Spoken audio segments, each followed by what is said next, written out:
I love questions. What I even like better is the question behind the question. And that's what we've been talking about for this whole month. It's not about a program, it's not about a strategy, or it's not even what's next. The real question is quieter than that. It sounds more like, I need to shake this. Why does this feeling or situation keep happening? Why does it feel like I'm tired or exhausted? But what if what's been happening is happening for you? What if what was happening was there for you to discover more freedom and find the question beneath the questions? So many times these things occur in our lives to highlight new level of freedoms, new upgrades, not what's missing, but what's possible. It's often things that are persistent. It feels like a nudge that you can't quite talk yourself out of, and it keeps returning even when life is busy and even when you seem to be doing all the right things. Over the many decades of working with amazing people, not everybody is highlighted at the same time. We have different highlights going on in our life. But when something is highlighted, when you are, I want you to look at it as an invitation to respond, not to try to strive and push through it, or not to try to stuff it and just keep going with a smile saying we're okay. We've been taught to manage how things go, to try to control, to manage outcomes, manage people, manage timelines, expectations, even manage ourself. But what if that's not how you were designed? It's not how you were designed to live your life, your business, your ministry. It wasn't how you were designed to lead. Managers carry outcomes. Messengers carry presence and calling. I want to contrast those two words, messenger and manager. Managers feel pressure to make things work. Messengers trust revelation to unfold things in the order it's supposed to. Managers say, "Did I do enough?"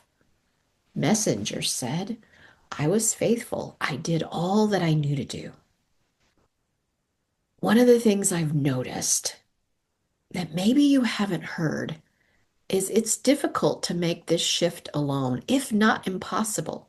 Not because you're weak, but because presence needs witnesses. We weren't meant to do this alone. Discernment needs reflection, and spiritual transition need companionship.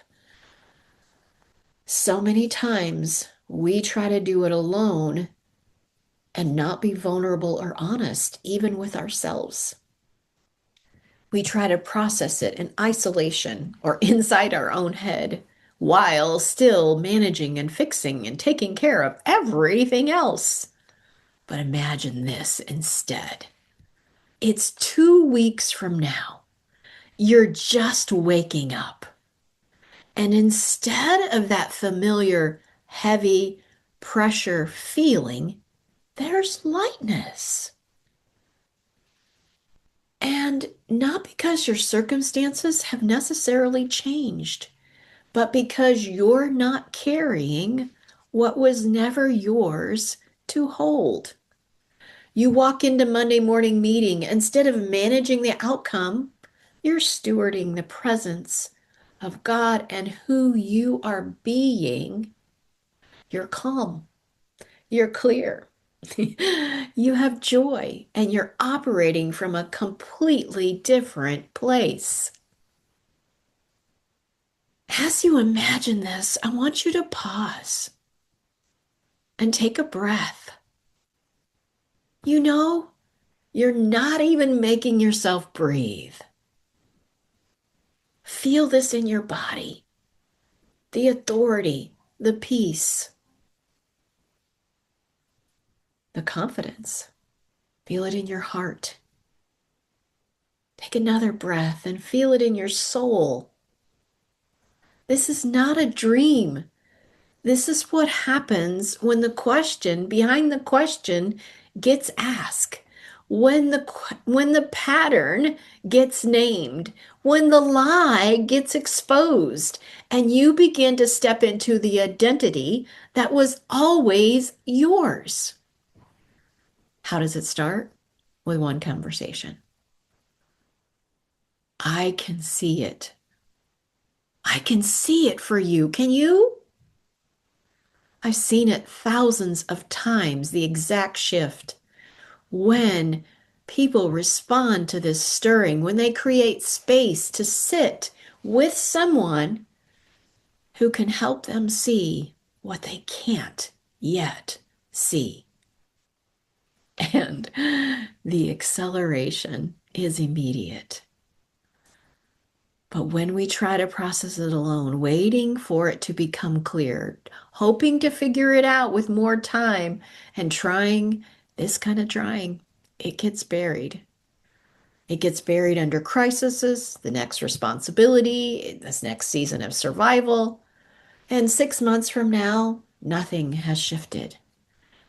Not because God withdrew his invitation to you, because we never created space and gave ourselves permission to say yes. If you have been watching me over the last few weeks of this month, I don't believe it's accidental. Something in you already knows there's a different way to live, a way that doesn't cost you your peace, a way that doesn't require you to carry everything alone, a way that begins with alignment, not effort. You don't need another confirmation. You don't need another idea. And you don't need to force a decision. But you may need space. And you may need discernment. And you may need someone who can see the goal that's forming in you and help you name it as a partner. That's what wisdom consultations or wisdom calls are for. It's one conversation where we unveil what's actually keeping you in the pattern you're on, a pattern you probably can't even see inside your own head, the lie you didn't know you believe, but the identity that you keep operating in. It's discovering and clarifying what God is highlighting so you can move forward with confidence, completely at ease. Most people that I talk with in my wisdom call said, I can't believe I waited so long to have this conversation. If this message is resonating, just trust that. Sit with it, pray about it if you will. But if you feel the nudge, step closer and follow it. Say yes to yourself.